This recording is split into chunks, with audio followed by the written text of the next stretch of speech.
Friends, இன்றைக்கி வந்து morning routine ரொட்டி, அதுக்கப்புறம் குருமா மாதிரி உருளைக்கிழங்கு கேரட் போட்டு குருமா செஞ்சாச்சு.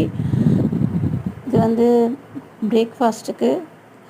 லஞ்சுக்கு வந்து கோஸ் முட்டை போட்டு பொரியல், அது வந்து அதில் கொஞ்சமாக சிக்கன் குழம்பு பொடி மாதிரி போட்டுட்டு கரம் மசாலா பொடி கொஞ்சமாக பெப்பர் போட்டால் அவ்வளோ சூப்பராக இருக்கும்.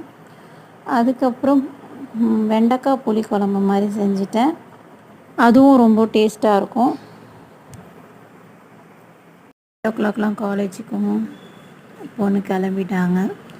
உங்கள் அத்தா வந்து கூட்டிகிட்டு போகிறது தான் பாக்கி.